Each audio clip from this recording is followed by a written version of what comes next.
Hey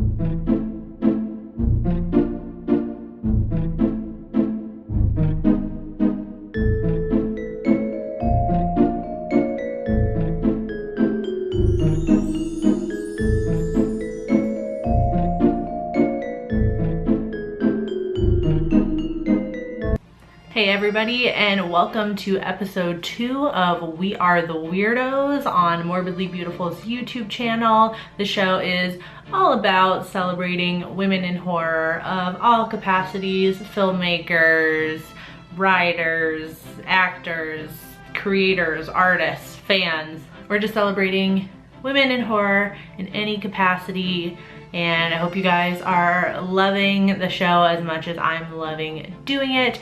I'm your host, Nightmare Maven, and let's just jump right into it.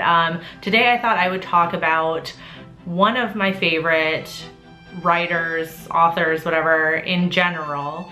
But she also happens to be a kick-ass woman of horror, and that is Shirley Jackson. So you are probably familiar with Shirley Jackson's work in one way or another, whether you realized it's her that wrote it or not.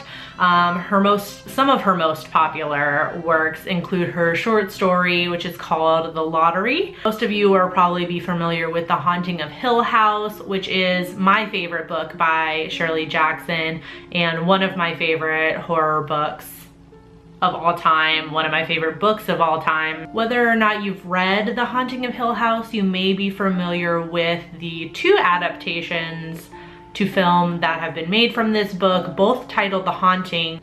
The first one came out in 1963 and was directed by Robert Wise.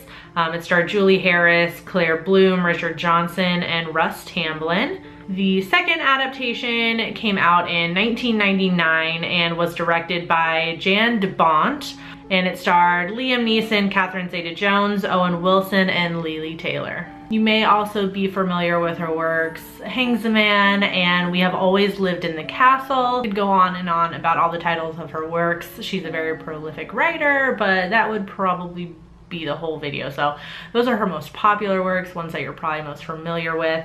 I just thought I would explain a little bit about Shirley Jackson's life as well, because I feel like like most writers and artists, it affected her craft, her writing very much, and she's super relatable, I think, to a lot of women, to myself. So like a lot of us, she didn't fit in much at school at an early age. She spent a lot of her time just sitting around and writing instead of going out and playing, so that kind of made her a little bit of an outcast. But she was always interested in writing, even from a young age, and she went to college for writing. That's where she met her husband, who was a critic, Stanley Edgar Hyman. They had 4 children together. Hyman was he was pretty much an asshole.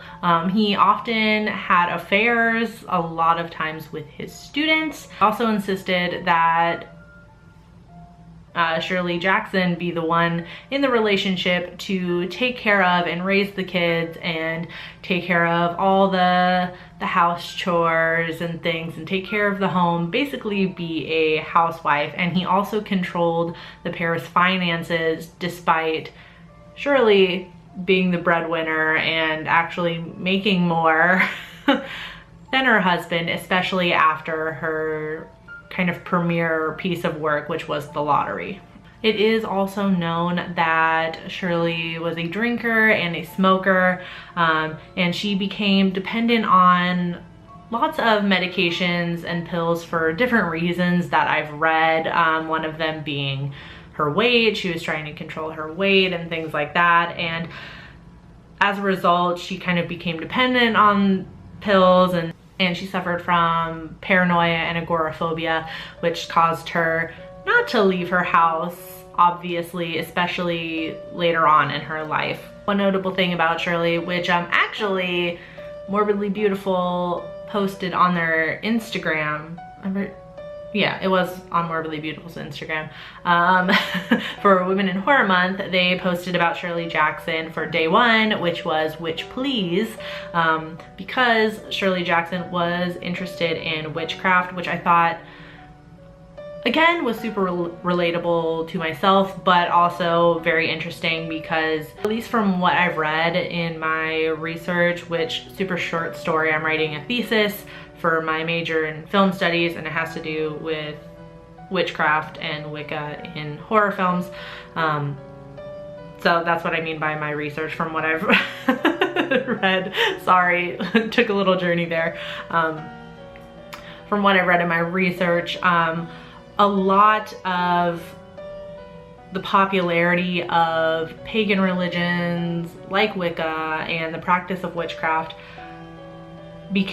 has become popular, or has grown in popularity through time, and a lot of times sometimes it's associated with feminist movements. I'm not saying that they're exclusively related to each other, but they, you know, they tend to kind of be related to each other because it is a more female-centric religion and practice, and it's, you know, it's a way of embracing female power, especially in a time for Shirley Jackson when she felt she had none in her own personal life and in society.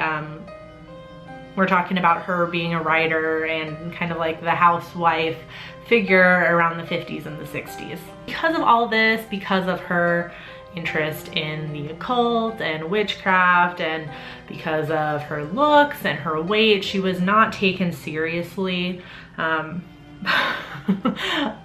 by pretty much anyone in her field, especially at the time. Again, I'm talking about the 50s and 60s. It was a very male-dominated profession, being a writer, and also the critics who were reading her works, that area was also very male dominated, so they didn't understand what she was getting at in her writing, and obviously her fellow writers didn't understand. So she was very much not taken seriously. Again, something else that I can relate to myself, and probably a lot of other people out there can relate to too. But despite all that, she was able to be a badass writer and a mom, and I love that about Shirley. I very, very much look up to her, even though unfortunately she is now gone from this world. She's gone from us, which makes me sad, but she was awesome, and she was able to write absolutely horrifying stories. Like I said, The Haunting of Hill House is one of my favorites of all time, and that book is so scary to me, so scary, goosebumps the whole way reading it. So good. So that's a little bit about Shirley Jackson. Hopefully when I edit this together, it'll be a little bit more coherent. I feel like I was kind of just babbling on about how awesome she is. I think she's awesome. I think she's badass, and she's super inspiring to me, even though, you know, she's not around anymore. So let me know who your favorite female horror authors are in the comment section down below. Oh, let me know who else you'd like to see me cover in future We Are the Weirdos episodes. I'm totally open to suggestions. If you have somebody you want me to talk about, I would love to, especially if it's somebody I've never heard of before. I'd love to learn more about other awesome women in horror. I hope everybody is having an awesome February, an awesome Women in Horror Month. You can obviously find more women in horror goodness at womeninhorror.com and on morbidlybeautiful.com. I'm Nightmare Maven. You can find me pretty much anywhere under Nightmare Maven. All my social links are in the description box. Thank you so much for watching, and until next time, stay strange. Bye.